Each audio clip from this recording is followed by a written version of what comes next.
Welcome to Think Like an Improviser. I'm Jeremy Richards. In this podcast, we explore how the skills and insights of improvisation can elevate your creativity, success, and well being. My guest for this episode is Rick Steadman. Rick is an award winning Seattle based actor, improviser, improv teacher, audiobook narrator, and voiceover artist. He's appeared in several feature films, over a dozen national commercials, and on Criminal Minds and Marvel's Agent Carter. Yes, he is technically part of the freaking MCU. Rick is also the former education director at ComedySportz LA, where he was a member of the main company for 19 years. Recently, Rick took on the role of artistic director for ComedySportz Seattle. In this conversation, Rick shares how the practice of improvisation can demolish your imposter syndrome, boost your confidence, and help you show up more authentically in everything you do. And full disclosure, you and I have known each other since 1995, I guess. 95, 94? Somewhere Right, around there. Yeah, it was right around there. Yeah. Which is like 27, 28 years, which doesn't No, sound right. I don't think that about math is 5 right. years ago. Yeah, The passage of time is an illusion. I remember seeing you improvise for the first time back at Lewis and Clark High School's coffee house with Mike Right. Tanner. I still Right. have this our friend Mike. memory vaguely in my mind of just being like, who are those guys? What are they doing? This is not the type of improv that I've known in my these many months of doing improv at that point. Well, and it was also, who are these guys? Because we went to a different school. Oh, that was the other part of it. Yeah. Yeah. It was like, why are these guys at our coffee house? No, it was But great. It was because to I have was that. friends with Angie. Oh, And- yeah. All Yeah. connected. Anyway, And at that point, had you been improvising for a while in high school? that was our. Let's see. I think that was your junior year, my sophomore year, I want to say. Mhm. So a few years. I think I did like some improv in junior high. I really started doing it more regularly in high school. Two of my friends in the high school drama department were like, we should have an improv group here at our school. Want to start one with us? And I was like, yeah. And we started this group that we ended up naming Thesperados. Oh, which, no, that's ringing a bell. Yeah. yeah, it's honestly a better name than we deserved. It's a pretty good name. It's a good name. Yeah. And that group, as far as I know, is actually still going at that high school, which is crazy. Under the same name. Under the same name. Like last I heard, they were still going. But yeah, so I started regularly doing improv, I think, my freshman year of high school, which would have been the year before you and I met. Right. And then we went on to form the sketch comedy group of legends, the Freshmakers, which I also think is still a good name. You know, to I back on think it. so too. I mean, like if we probably risked being sued for trademark infringement, but it was That a would good have name. been the best Streisand effect ever in Yeah, terms of like yeah. blowing up Yeah, whatever. the notability of this high school sketch troupe in Spokane Yeah. being sued by Yeah. a multinational conglomerate candy company. That would have been amazing. Mentos, the fresh maker. It would have been great. But I had we started doing that. I hadn't done any or hardly any writing sketch at that same coffee house that you saw Mike and me. We saw the sketches that you'd written and dragged some of your friends to like be in, and we were blown away by these sketches. We were sort of like, some of these guys don't really know how to act, and they're clearly just sort of reading lines, but like, this is really funny. So mutual admiration right away. Yeah, thanks. Was there a point for you then that since this podcast is ostensibly about applied improv, was there a point early on where you realized, oh, this stuff actually is affecting my life beyond the theater? I think for most high school kids who get into improv, the first kind of effect that they get is the sort of social effect of like, improv tends to attract, as kind of ongoing practitioners, it tends to attract people who don't feel like they fit a lot of other places. There's a lot of sort of misfits and kind of odd ducks in improv, and I could expound on the reasons that I think that is, but I think, that was probably the first application, was like, oh, I'm making all of these friends who I think are really cool and really funny. And like the sort of secondary application that came out of that too is like sitting around, like doing bits, making your friends laugh. There's a lot of the kind of like rhythms of comedy and structures of comedy that you're learning and you're using to make your friends laugh. So I'd say those were the first kind of applications that I noticed. And Yeah, I definitely didn't think of them that way either. no, maybe not making those connections right away, but coming to some sort of new level of confidence and expression overall. And even for me, in that period of time of coming into our own in high school, and for me feeling in a victim mindset, growing up in poverty and still being freshly out of the halfway house, I think at that point when I met you, was like, I'm just kind of going along with the stream. And then in improv, there's this idea of like, oh yeah, you can create your own scenes, you can initiate your own things, you can decide, oh, we're going to go to Perkins tonight, or we're going to go to see, just small initiations with groups of friends where I was the one making suggestions, had this, not to be too pretentious about it, but who are you talking to? This almost existential, No, I mean, like realization for me. You get to have a kind of agency that you've never had before, like in the world. When you're doing improv, you are literally creating your own reality with other people. I am God. Yeah, I think that kind of stuff has pretty big impact on a kid, and I mean, I think it explains part of why we keep doing it. Yeah, a lot of people get into improv later in life as professionals, mid-career, which is fantastic. And at the same time, there's something special about discovering it in high school. And I still see that today with some of the high school teams that our theater supports. I'm sure you've seen it. Oh yeah, I work with a number of high schools down here in Southern California with their improv teams, mostly through ComedySportz LA, which has the nation's, maybe the world's biggest high school improv program. Wow. Yeah, it's like 70 some schools. It's wild. But there's kids there that are doing it just because it's like a fun thing to do. And then there are kids there that have drunk the Kool-Aid and are just like, improv for me forever, give it to me forever. Yeah. Yeah, and we can relate. We can see glimmers of ourselves at that age. Oh, or at this 100%. age. Yeah. Yeah. And there's this formative period, obviously, of adolescence, of trying to figure out where you belong, like you said. And then this notion of imposter syndrome, to wedge that topic in. But does that notion of imposter syndrome resonate with you at all? Yeah. Okay. Yes. That's a yes. No, I don't know if you remember, we had a conversation over the phone probably 8 or 9 years ago, where I was talking, because you're one of my oldest and closest friends. Like, we've talked about a lot of stuff over the years, but I was talking about this feeling that I'd had, for as long as I could remember. And you said, yeah, imposter syndrome. And I remember I burst out crying and said, it has a name. Sounds like you just have imposter syndrome. It all makes sense. Because it was that experience of like this kind of deep, dark, ugly pain that I had been carrying around and, rarely verbalizing any kind of way. And then to let it out into the sunlight and then be told like, oh yeah, not only is that a thing that other people experience, like there's a name for it.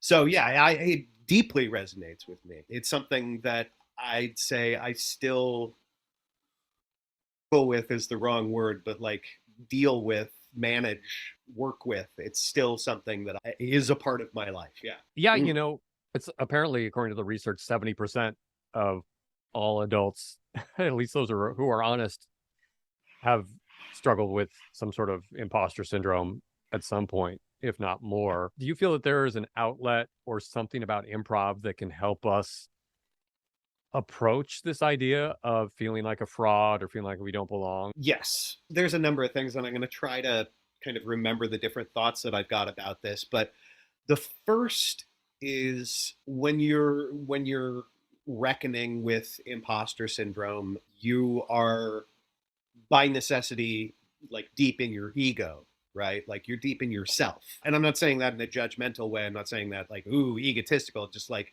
you are in yourself and you're very self-conscious, self-aware, right? When you are dealing with this.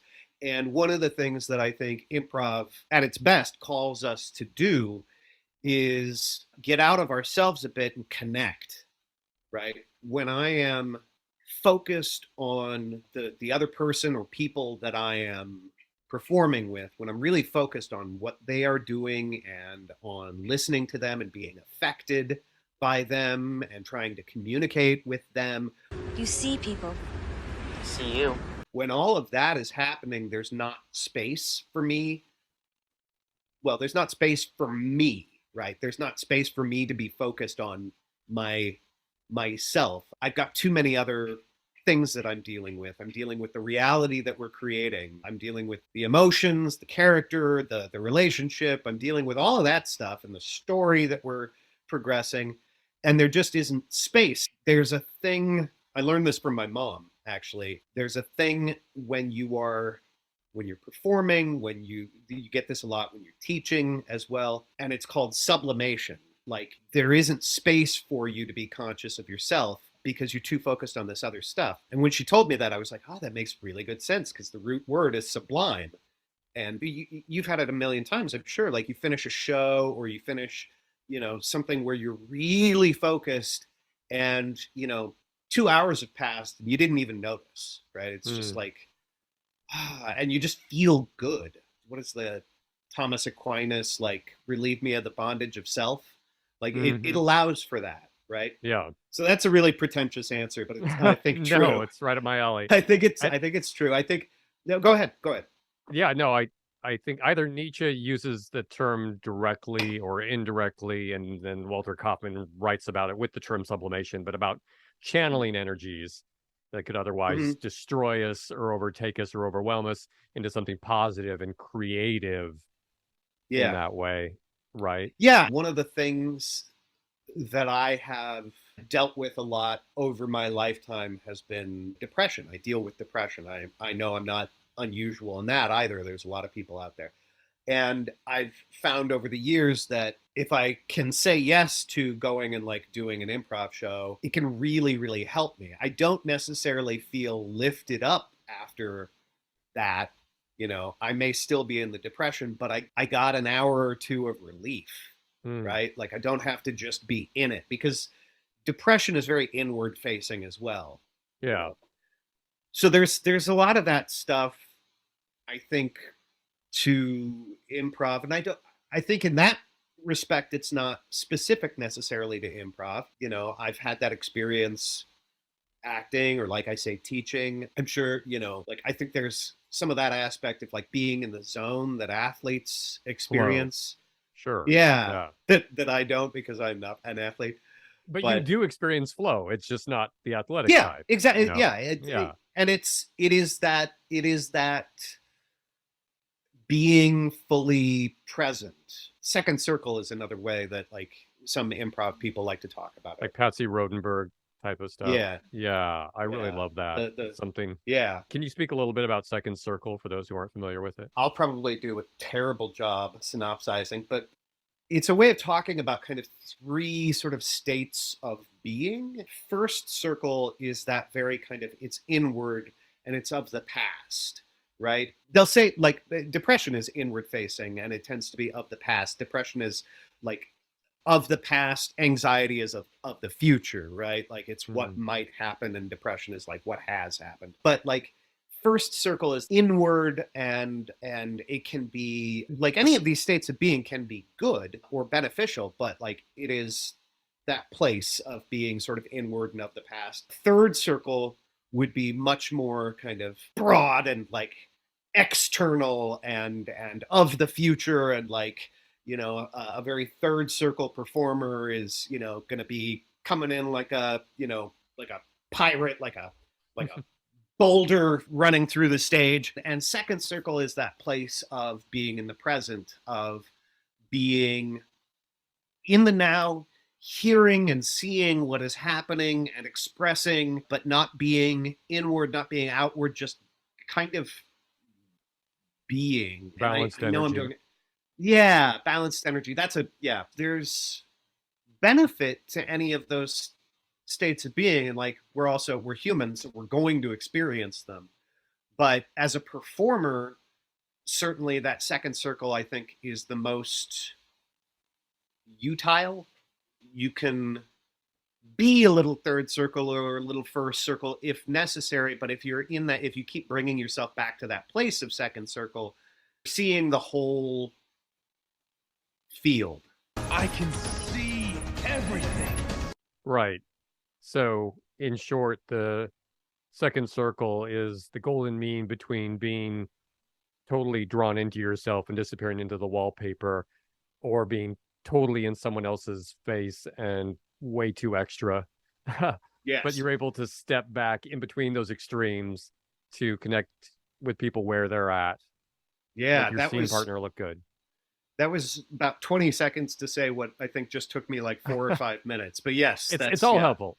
It's all Okay. helpful. It's interesting about improv in particular, though, because I think some of these elements of getting into flow and getting us out of our heads is common to a lot of different practices, as the research shows.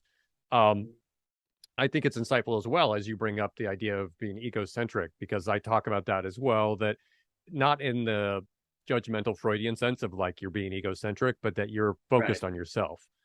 Yeah. And there's this John Hopkins University research, I don't know if you've seen it, where they're looking at jazz musicians and rappers in terms of scripted versus improvised art. Oh, uh-huh.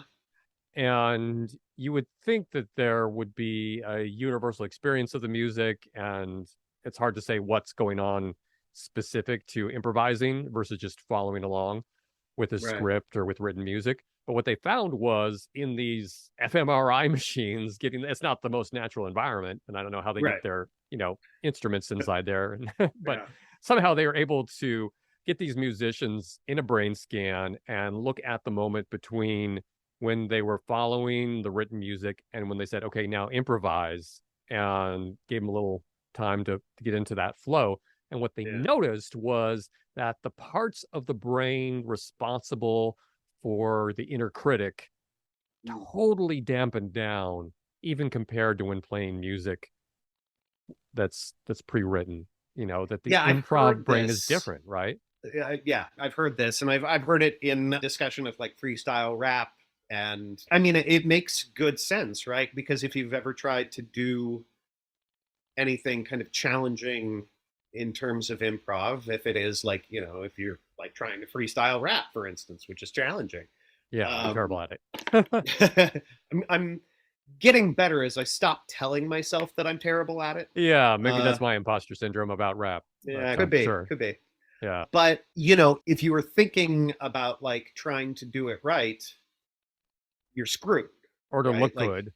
Or to look, oh God. Yeah. That's another of the things that I think like improv teaches that can help you with imposter syndrome, and it helps you with like being in the moment, being in second circle, is most improv you are doing with other people, right? And if you can put your focus on, one of the things that we love to teach in like beginning improv classes is make each other look good, right? Yeah. If you can make your partner look good and they try to make you look good, you'll both come out looking awesome, right? If you are trying to make yourself look good, the audience can tell, and also you're probably missing what your partner is doing.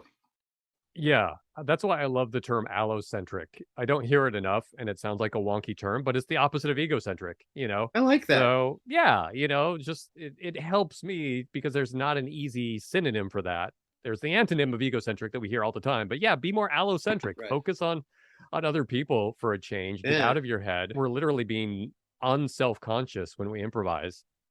Yeah, and this kind of stuff, it's also, it's a major aspect of being of service to others so that you can get out of yourself and do some things that you can feel good about.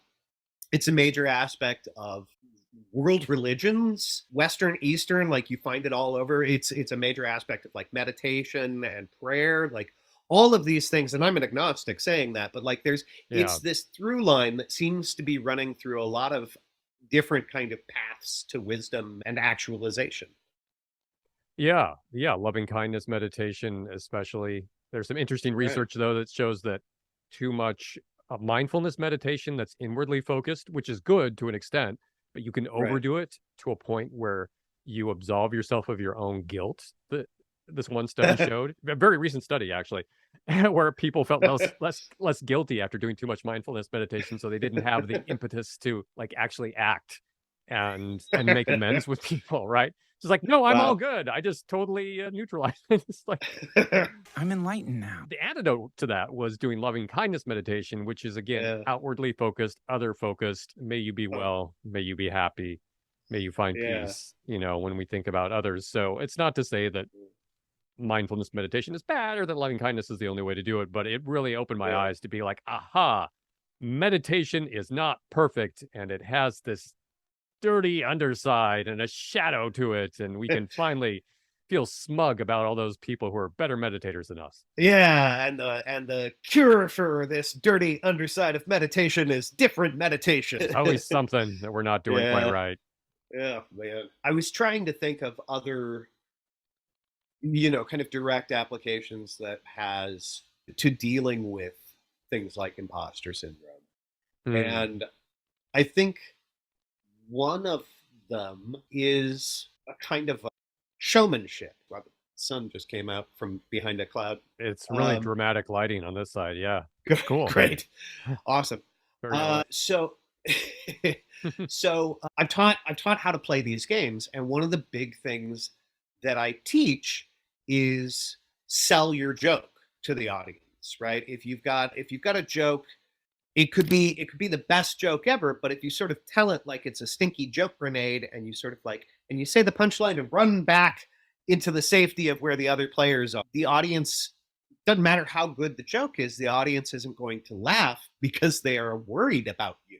Right? Like, and you don't want an audience going, "Oh, honey, are you okay?" Like, that's not right. That's the opposite of laughter. But if you go up and you plant your feet and you loudly and proudly tell your joke, and even if it's not a joke, you will get a laugh if you stand there and just wait. If you just hold your ground and wait, you can tell a joke that is literally just not, it's not funny.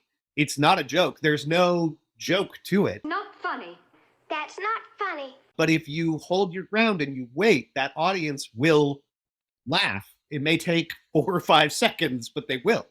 Yeah. Because they know that they can just kind of trust this moment, and there's something innately funny about a person just standing there and proudly telling them nonsense.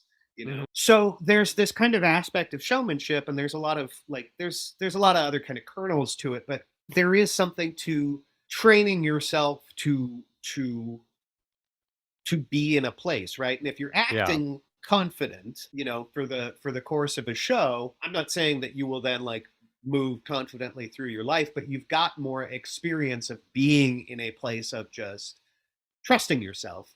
Even if you on the inside don't, on the outside, if you're projecting that you do, right, there is something to that, right?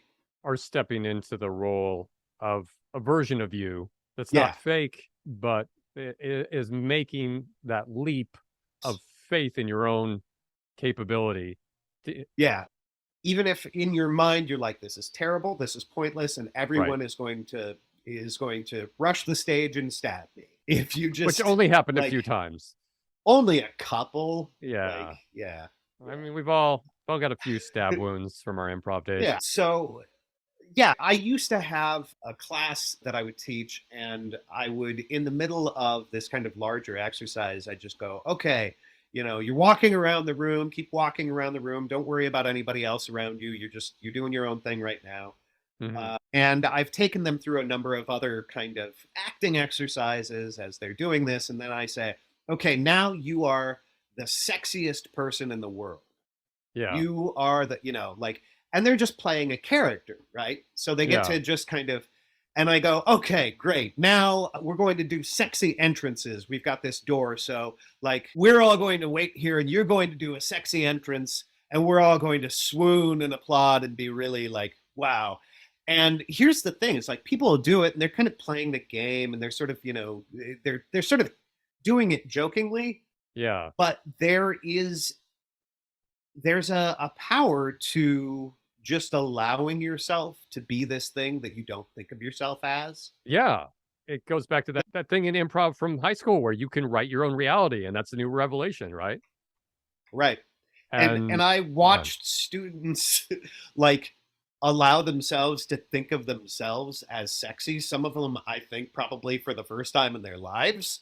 And like it was cool because they just like felt good for the rest of the class, you know? Yeah, and that might be more authentic than who they've been pretending to be all along. So this idea of faking it, it's like, how do you know that the real fraud wasn't the person that, you know, you were assuming yourself to be all along? Yeah. You know, it could have been like what this idea of fraudulence means, like this morality term of imposter, that I'm faking people out, that I'm doing something unethical, is when I work at a coaching client or something and unravel that, it takes time, but you get to the root of like, well, who do you think you're supposed to be with other people? What's this idea of your true self, your ideal self?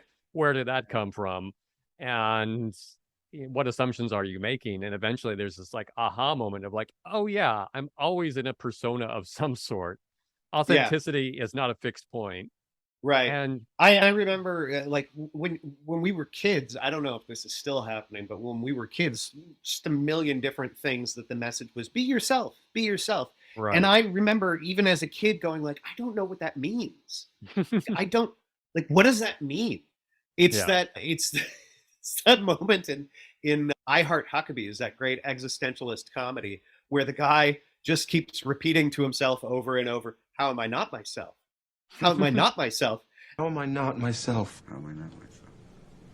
How am I not myself? And he spins out so hard that he ends up like throwing up in front of people in a boardroom because it is a question that is worth dealing with, but like be yourself is very confusing. Right. And if we're not so tightly wound around that idea of be your authentic self at all times, and you're the only one who hasn't figured it out, then you can loosen up a little bit and be an improviser, whether you're on stage or off. And you're freaking quantum leaping into different characters constantly as an improviser. So it sort of loosens up your psyche and your notion of like, who are you to begin with? We move through the world with a narrative about ourselves, right? Like all of us do. We have this story about ourselves, and it may change given the context, right? Like, oh, I'm telling myself a different story about myself while I'm talking with you than I am on a first date and I'm nervous, right? Or whatever. This isn't a date. I mean, this broke my heart, man. Are you buying dinner? Because now I'm excited.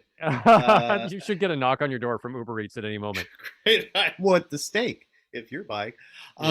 Sorry, you're acting differently. No. Depending on the context. Yeah, you've got a narrative that we're not conscious of most of the time, but we have a narrative. Improv is requiring you to just change that narrative over and over and over. And it's a narrative that you're telling about characters that you're playing, but like that line gets very fuzzy if you're in the moment. Yeah, it's coming from somewhere, and the call is from inside the house. And speaking of telling absurd, meaningless jokes with confidence, can I share a joke with you that my 7-year-old just told me this morning? Oh my God, yes, please. When we were driving and she was in the back in her booster seat and said, "What did one tree say to the other?" What? "Stop it, you're messing up my hair." And then she said, "But trees don't have hair. They must have been talking about leaves." And that was the part of the joke that really sold it for me. Was that my God. As if she were just reporting an observation that she made. Just like, wait a second, that doesn't make sense. It was really weird that those trees said that to each other. That is amazing. Natural improviser. Yeah. Well, Kids thanks, man. usually are. This has been awesome. Is there anything I should have asked you? I mean, what I wanted for dinner, I guess. Yeah. No, I don't know. It's, it's your nickel. So if nothing occurs to you, got nothing. And where can people find you online? They can find me at ricksteadman.com. Nice. Yeah. I have jeremyrichards.com. I think that's one of the advantages of our generation is capturing our names. Yeah, the Instagram is Rick Steadperson. It's fine. Right. They don't need to find me. I'll find them. I'm coming to your home. Good. You can find more information about Rick Steadman and his work at ricksteadman.com. I also feature Rick's story in my new book, The Accomplished Creative: Overcome Imposter Syndrome, Forge Courage, and Tap into Limitless Creativity. Now available on Kindle, in paperback, and as an audiobook on audible.com. And I'm told that the narrators for that audiobook were myself, Tegan Cohan, and Rick Steadman. That's odd. For more information about the book, the podcast, or to get in touch with me, you can find me at jeremyrichards.com.